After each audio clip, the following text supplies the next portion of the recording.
Lightning Rod was supposed to be a landmark achievement, the world's first launch wooden roller coaster. Instead, it became one of the most notoriously unreliable attractions in recent history, frustrating coaster enthusiasts and costing Dollywood a fortune in downtime and repairs.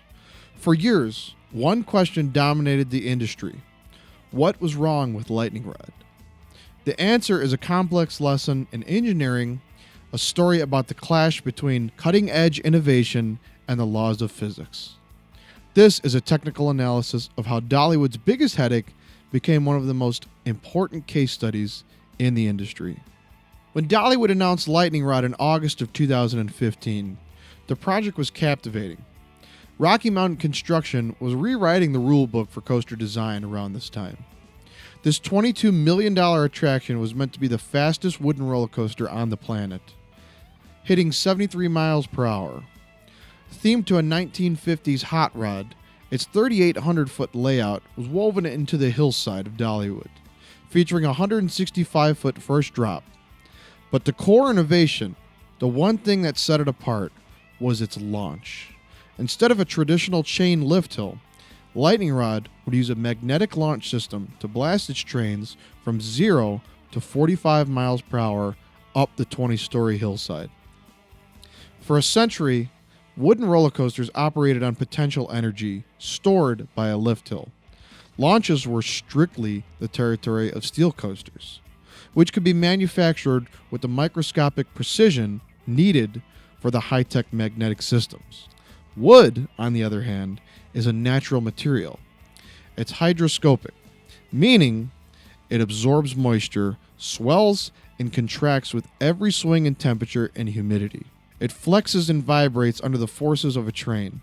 By its very nature, it's dimensionally unstable, and trying to bolt a precision-reliant magnetic launch onto a living, breathing wooden structure was an act of extreme engineering. The park's vice president of PR at the time even admitted they were being very aggressive, and they were about to find out why no one had ever done it before. The first signs of a serious problem appeared before a single guest ever rode. Lightning Rod was slated for a major debut in March of 2016 to kick off Dollywood's season. But as opening day came and went, the coaster sat. The park stated that the ride was undergoing an extended ride commissioning, but as weeks dragged on, it became obvious that something was seriously wrong. RMC eventually released a statement admitting that the third-party launch system was failing to, quote, perform at the level required for proper operation. The ride finally came to life in late May for technical rehearsals, a soft opening phase that became a preview of the nightmare that was to come. Guests watch it run for a few minutes, only to see it shut down for hours, sometimes with a train even failing to make it up the launch lift hill. Dollywood gave the ride its official grand opening on June 13th of 2016, but its victory was brief. Just 5 days later, the ride was shut down again due to a nationwide part recall from Rocky Mountain Construction. The rest of the 2016 season was an operational disaster. The ride's downtime was so severe that Dollywood had to post signs at the entrance warning guests that operation could not be guaranteed. In an effort to lighten the trains and reduce stress on the system, the decorative themed Zero car on the front was stripped off. But the core problem persisted. The launch system continued to fault, overheat, and fail, leading to closures that could last for days or even weeks sometimes. To understand what went wrong, you have to understand its main innovation, the linear synchronous motor, LSM, launch system. On paper, LSM technology is proven and successful on countless steel roller coasters. The system works with powerful electromagnets called stators mounted along the tracks, and corresponding permanent magnets mounted as fins on the bottom of the train. To launch, a control system fires the stators in a precise wave-like sequence, creating a non-contact magnetic conveyor belt capable of incredible acceleration. If my magnet is coming this way, I have right here stator, south. So as my north magnet comes here, this stator turns on and then attracts this over it. At that point, as this north magnet gets to here, this stator now has to turn off. And this magnet has to coast over the center of that stator. And then it's going to turn on another stator. Well, it's going to turn on the same stator, I should say, in the north polarity, and then push this away.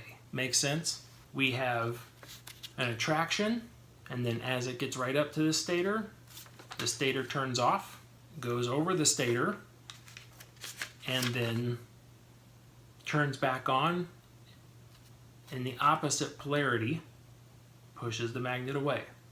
This technology's success depends entirely on one critical factor: precision.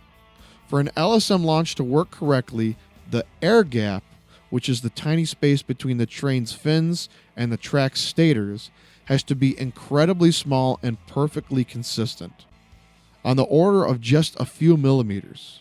If that gap changes too much, the magnetic force weakens, the system loses efficiency, and it faults as a safety precaution. This is precisely where Lightning Rod's grand experiment failed. The problem wasn't the LSM tech itself. It was trying to pair that precision-dependent system with the fundamentally imprecise nature of a wooden roller coaster. A wooden roller coaster is supposed to flex and move. It swells in the Tennessee heat and humidity and shrinks when it's colder. The weight of the train causes the track to sag slightly between the supports. The violent force of the launch sends vibrations through the entire structure.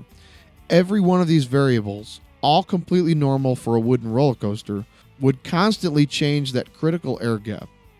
This created a domino effect. The massive power draw stressed components, and the high speeds and intense G-forces put excessive wear on the track itself. The most infamous result was a jarring deformation at the bottom of the first drop, which is considered a pothole by roller coaster enthusiasts, where G-forces were the highest. The ride was literally tearing itself apart, and it became painfully obvious that a radical solution was needed.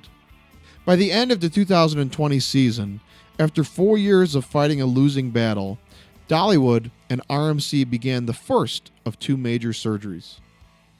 When the ride reopened in March of 2021, the change was dramatic. Huge sections of the original wooden topper track had been ripped out and replaced with RMC's all-steel iBox track. The moment iBox track was installed, Lightning Rod was officially reclassified as a hybrid. In total, about 57% of the ride's length, or right around 2,160 feet, was replaced, targeting the launch hill, the first drop, and other high-stress areas that were being ripped apart by the high forces. This fix directly addressed the symptoms of the problem. The steel iBox track is far more rigid, stable, and durable, and it could handle the ride's forces without deforming. The infamous pothole was gone, and the retrack sections drastically cut down on the destructive wear and tear. For the first time, Lightning Rod showed signs of improved reliability. But this was an expensive band-aid, and it didn't solve the root cause. The fundamental conflict, a precision launch system bolted to a flexing wooden structure, was still there. After 2 more years, Dollywood made the final call. The one feature that made Lightning Rod a world's first had to go. On October 30th of 2023, Lightning Rod gave its final launched rides. The entire LSM system was dismantled. In its place, RMC installed a, quote, high-speed chain lift. To many, this felt like a downgrade. But this new lift hill uses a variable frequency drive, or VFD, which allows the motor's speed to be precisely controlled.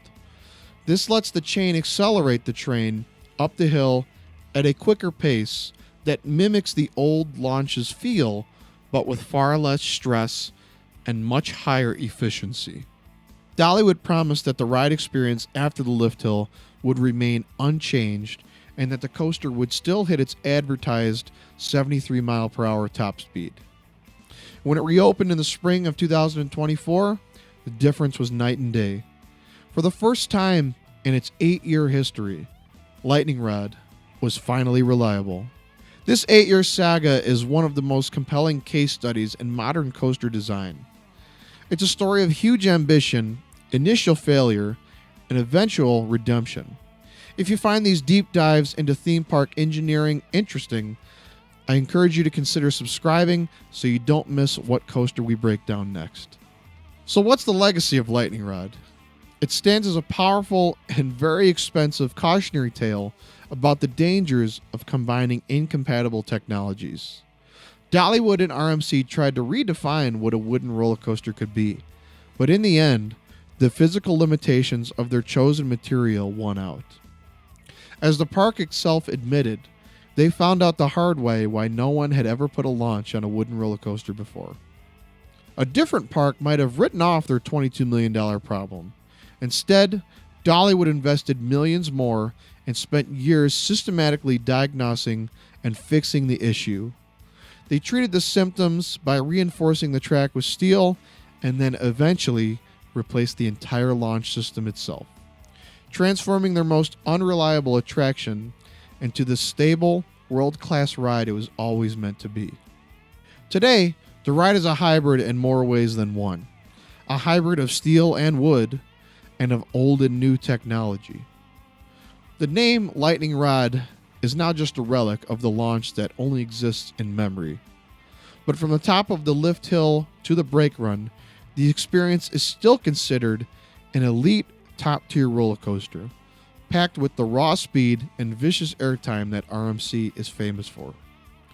Dollywood chose to trade a unique but broken experience for a consistently thrilling one. So what do you think? Did Dollywood make the right call? Did the ride lose its soul after the launch was ripped out?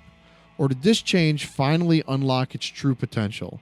Let me know your guys' thoughts down in the comments below, and thank you so much for watching. We'll catch you guys in the next video.